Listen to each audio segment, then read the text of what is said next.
Specially आलो, जी मराठ्यांची आमची राजधानी होती अहिल्यादेवी होळकर यांनी बसवलेली. तर जे मराठी होते इंदूरमधले आणि ते एक स्वातंत्र्य सैनिक होते. 130 रुपये पर पर्सन तिकीट आहे. 600 ते 700 रुपये येतात. आणि झालं एवढं खास जेवण नव्हतं. थंड ट्रेनमध्ये जीन्स फाटली माझी. मी आता मल्लिकार्जुन गेलो तिकडे पण खूप असं चांगलं बोलत होते की महाराष्ट्र सेव. नंतर बुंदीला गेलो. आतमध्ये गॅलरी आहे ज्याची 20 रुपये तिकीट आहे. मला 100 रुपयाचं कुपन घ्यावं लागेल बोटिंगसाठी. आणि इकडे जर तुम्हाला माहिती नसेल तर 2 पिक्चरची शूटिंग पण झाली. इकडे अशी कुपन घ्यावी लागेल जेवणासाठी. तर पोचलो आता मंदिराच्या इकडे आणि चाललोय दर्शनाला. काय 4 तासांचं दर्शन झालं आणि पूर्ण सँडविच झालेलं आतमध्ये. दोन्ही ज्योतिर्लिंग जवळ ममलेश्वर आणि ओंकार तेव्हा तुमचं एक ज्योतिर्लिंग कम्प्लीट होतं. हर हर महादेव मित्रांनो, तुम्ही मागे बघू शकता इंदोर स्टेशन. तर आता आलो मी इंदोरला आणि चाललोय महेश्वरसाठी. माझं ओंकारेश्वर आणि महाकालेश्वर ऑलरेडी झालेले आहे. तर मी महेश्वरसाठी स्पेशली आलो, जी मराठ्यांची आमची राजधानी होती अहिल्यादेवी होळकर यांनी बसवलेली. तर चाललो आहे तिकडून आम्ही. या साईडने तुम्हाला बस भेटेल तिकडे जाण्यासाठी. तर माझ्यासोबत माझा एक मित्र आहे. प्लॅन अर्जंट ठरल्यामुळे जनरलमधून आलो. 2 दिवसाचा प्लॅन आहे. आज एक दिवस आम्ही महेश्वर फिरणार आहोत आणि उद्याचा दिवस आम्ही ओंकारेश्वर फिरणार आहोत. आणि रात्रीची आमची ट्रेन आहे त्याने परत बॅक टू मुंबई. तर बघू प्रवास कसा होतो. कारण अर्जंटमध्ये काहीच बुकिंग नाही केलं. हॉटेल बुक करायचं, सगळं बुकिंग करायचं बाकी आहे. तर तिकडे जाऊन बघू कसं काय असेल ते. तर आता चाललो आहे आम्ही बस स्टँडला. तिकडून बस स्टँड एक आहे 5 मिनिटावर. तिकडून डायरेक्ट बस जाते महेश्वर. तर बस स्टँडला जायच्या अगोदर हा तुम्हाला नाश्ता जागोजागी भेटणार आहे. पोहे. तर इकडे भरपूर लोक पोहे खातात. आणि समोसा, मी समोसा ऑर्डर केला आहे आणि एक पोहे.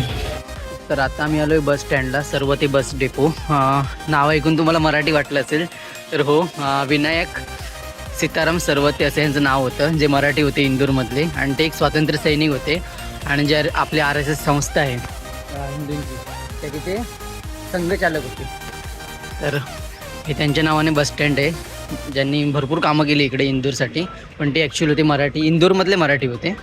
तर आता आम्ही बसला चाललो आहे. इकडून समोर आहे, तिकडून तुम्हाला बस भेटेल 1 नंबरवरून महेश्वर. तर चाललो आहे आता आम्ही बसला. आता आम्ही बस पकडली. 130 रुपये पर पर्सन तिकीट आहे. अशी बस 3 तास लागतील टोटल. आता वाजले 10, 12, 1 वाजेपर्यंत पोहोचू. तर उतरलो आता आम्ही. मागे बस बघू शकता आणि तिकडे आमचं हॉटेल आहे. मस्त 2.5 तास लागले तर झोप एक पूर्ण झालेली आहे. तर आता ऊन चालू झालं तर थोडं आधी रूम वगैरे जाऊ आणि नंतर फ्रेश वगैरे होऊन नंतर फिरायला जाणार आहोत. तर चाललो आहे आता जे हॉटेल चैतन्य म्हणून आहे तिकडे. लोकांचा काहीतरी लोकल फेस्टिवल चालू आहे. ते घेऊन झालं तुम्ही तिकडे पण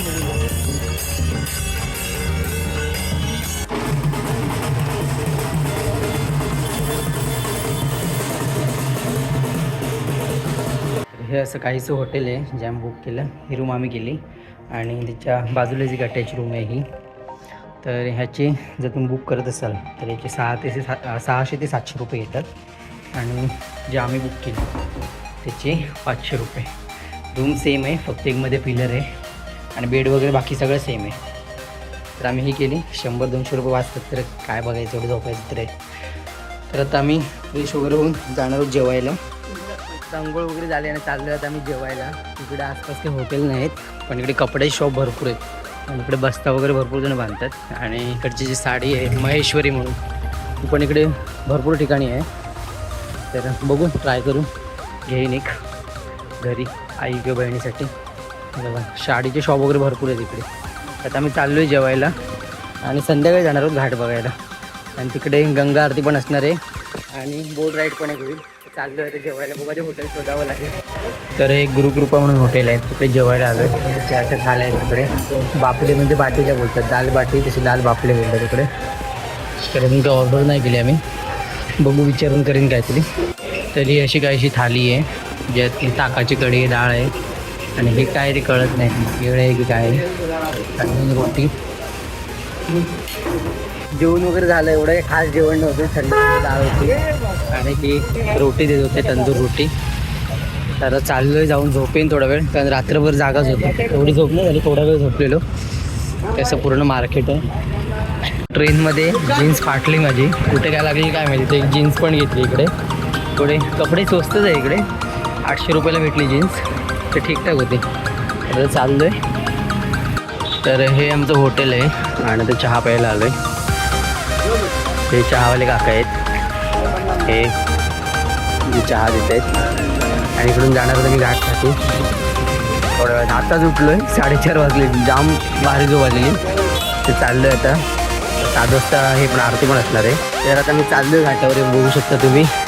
आणि एखाद्या ठिकाणी तुम्ही अशा ठिकाणी येतात जिकडे तुम्हाला आदर भेटतो आणि ते पण आपल्या राजांमुळे. जसं की मी मल्लिकार्जुनला गेलेलो, तिकडे पण असं प्राऊड फील होतं आतून की माझं तर कॉन्ट्रीब्यूट काहीच नाही एक मराठी म्हणून, की मी असं काहीतरी करून ठेवलं की मला प्राऊड फील वाटायचं. पण त्यांच्यामुळे आपल्याला काही न करता प्राऊड फील होणं हे पण एक सगळ्यात मोठी गोष्ट आहे, जे आज मला वाटते. जसं की मी आता मल्लिकार्जुन गेलो, तिकडे पण खूप असं चांगलं बोलत होतं की महाराष्ट्राचे हो. नंतर बुंदीला गेलो राजस्थान, तिकडे पण तसं. आणि आता मी चहाच्या ठेल्यावर गेलो, तिकडे पण ते जय महाराष्ट्र बोलले. खूप आतून एवढं असं भारी वाटतं ना की अशा ठिकाणी तुम्हाला 10 वेळा जरी आलात तरी तुम्हाला असं हे नाही वाटणार की ती जागा अशी आहे तिकडे पैसे वेस्ट होतात. तर आता चाललो आहे मी अहिल्यादेवी होळकर मंदिरात इकडून. तर आता राजवाड्यात चाललो आहे मी आतमध्ये.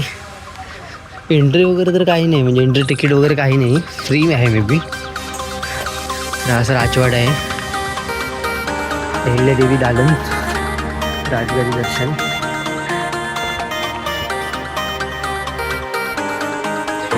असा आतून आहे.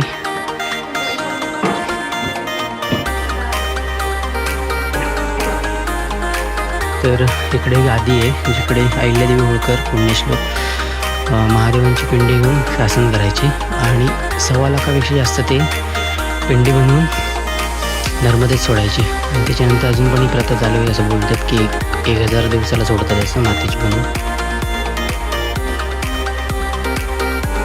आतमध्ये गॅलरी आहे, त्याची 20 रुपये तिकीट आहे, ते घेऊन तुम्ही आतमध्ये येऊ शकता. तर महेश्वरच्या साड्या पण फेमस आहेत, महेश्वरी ज्या हाताने बनवल्या जातात बोलतात. तर बघू जाताना जर भेटली कमीमध्ये किंवा रिजनेबल रेट असेल तर घेईन आहे काहीसाठी. आर्ट गॅलरी वगैरे बुकिंग झाले, आता आम्ही चाललो स्पोर्ट्सकडे. तुम्ही लोक बघायला गेलं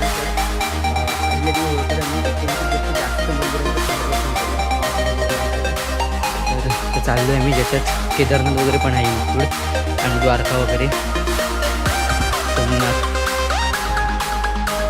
चाललो आहे फोर्ट बघायला. तर आता आलो मी राजराजेश्वर मंदिरात. हे आहे प्राचीन मंदिर.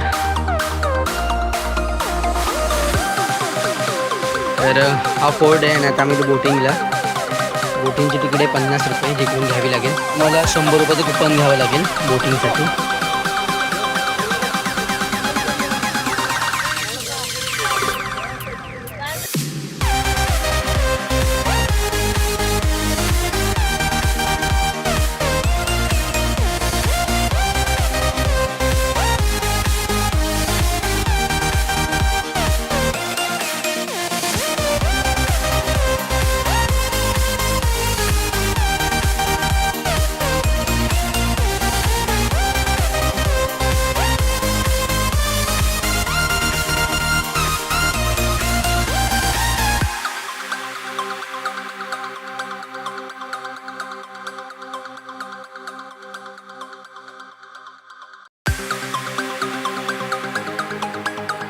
बोट राईड पण झालेली आहे. आणि इकडे जर तुम्हाला माहिती नसेल तर 2 पिक्चरची शूटिंग पण झालेली आहे, जो आपली पॅडमॅन होता तो आणि दबंग, या 2 मूवीची शूटिंग झालेली आहे इकडे. तर आता सनसेटचा टाईम आहे, थोडं सनसेट वगैरे बघून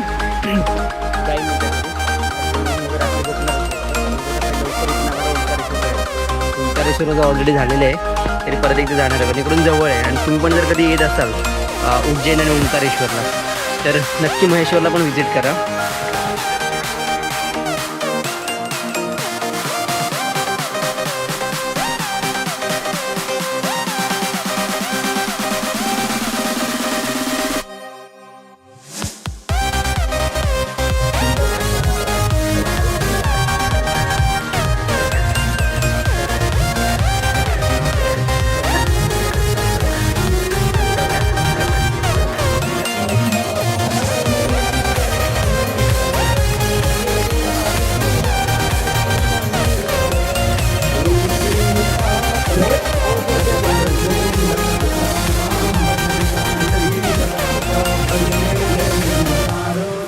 तर नर्मदा नदीच्या इकडे हे बाकी बिहार भोजनालय आहे. तर तिकडे तुम्हाला असं भारतीय बैठकीत जेवण वाढलं जातं. तिकडे आता जेवायला आलो तुम्ही. एक इकडे अशी कुपन घ्यावी लागेल जेवणासाठी. किती होते याचे? 150 रुपये थाली आहे ही. आणि असं भारतीय बैठकीत जेवायचं मस्त.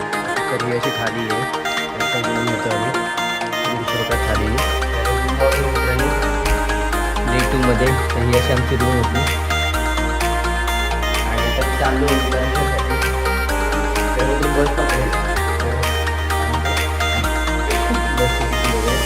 डायरेक्ट ओंकारेश्वरसाठी बस नाही आहे. तुम्हाला महेश्वरवरून बडवासाठी बस पकडावी लागेल आणि मग तिकडून तुम्हाला ओंकारेश्वरसाठी बस पकडणं भेटणार आहे. याची कॉस्टिंग आहे 160 रुपये इकडून बडवासाठी आणि बडवावरून ओंकारेश्वर.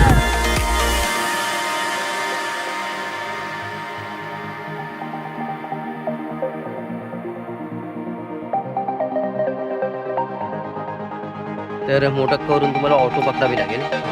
बसवाला तुम्हाला अर्ध्यावर सोडेल आणि समोर ज्योतिर्लिंग जायला रोड आहे. तर चाललो आहेत आम्ही दर्शनासाठी. तर आता नाश्ता करून चाललो आहे आम्ही दर्शनासाठी. उसळ पोहा आहे आणि चहा आहे तर मी घेतली. तर पोचलो आता मंदिराच्या इकडे आणि चाललो दर्शनाला. काय माहिती किती लाईन असणार आहे, कारण आमची परत 5:30ची 5:45ची ट्रेन आहे आणि वाजले आता 12 12:15 झाले. तर इकडून आम्ही 2 वाजता निघू. तर बघू आता किती गर्दी आहे ते. तर त्या हिशोबाने फिरणार आहोत इकडे. हे ओंकारेश्वर आणि ममलेश्वर हे जेव्हा तुम्ही 2 ज्योतिर्लिंग करता तेव्हा मिळून तुमचं एक ज्योतिर्लिंग होतं. एक या साईडला एक नर्मदेच्या एक त्या साईडला.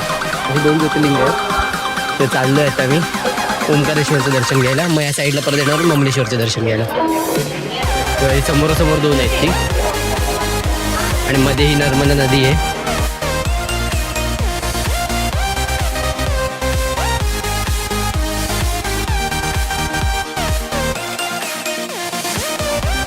तर बघू शकतो आपण किती गर्दी आहे इकडे. अजून 2.5 ते 3 तास लागतील कमीत कमी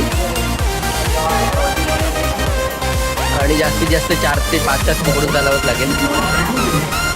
आज संडे असल्यामुळे भरपूर गर्दी आहे. हे आपण गर्दी बघू शकतो. त्याची लाईन पण स्टार्ट केलेला. टोटल 4 माळे तुम्हाला यावं लागेल. 5 आणि अजून आम्ही राहिले जाऊ. 12 वाजता लाईन चालू केलेली. 4 वाजले. फर्स्ट टाइम आलेलो ओंकारेश्वरला तेव्हा ही एकच लाईन होती जी आहे खाली ती. आणि आता त्या लोकांनी ही VIP केली आणि ही नॉर्मलसाठी केली. इकडून आम्ही 1-1.5 तास आमचं दर्शन झालेलं ज्या टाईमला आम्ही आलो. 2022-23मध्ये आलो तेव्हा ही लाईन होती आणि आता ही VIP लाईन केली आणि ही नॉर्मल लाईन. तर बाई टोटल 4:15 झाले तास आम्हाला लाईन राहून आणि अजून गर्दी खूप. आता पोचल्या ऑलमोस्ट मंदिराकडे. अजून 10-15 मिनटं लागतील बघा. 4:15 झाले. 12 वाजता लाईन झाली.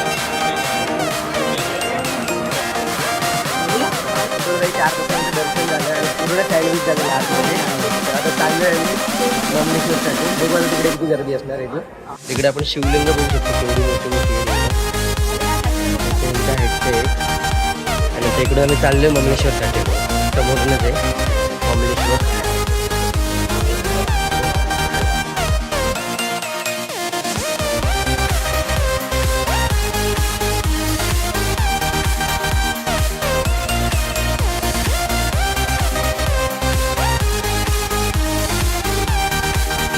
आता आमचं ओंकारेश्वर आणि ममलेश्वरचं दर्शन झालं आहे आणि असं बोलतात की जेव्हा तुम्ही दोन्ही ज्योतिर्लिंग जेव्हा कराल ममलेश्वर आणि ओंकारेश्वर तेव्हा तुमचं एक ज्योतिर्लिंग कंप्लीट होतं.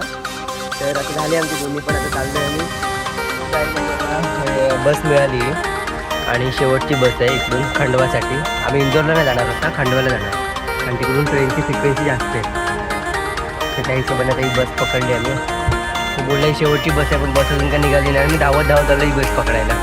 तर बघू आता कधी बस निघते ती. आता टाईम झाला आहे 6:30 आणि ट्रेन तुम्हाला 9:30ची पण आहे, 9ची पण आहे आणि 11ची पण आहे. बघू कुठली जी भेटेल ती. आम्ही जनरलनेच जाणार आहोत. आता जेवायला आलो आहे आणि चिकन ऑर्डर केलं. चिकन दाल चपाती केली. तर आता पोचलो आहे कल्याणला. भेटू पुढच्या व्हिडिओमध्ये. हे आपली अशी ट्रेन होती आणि आपण हे केलेलं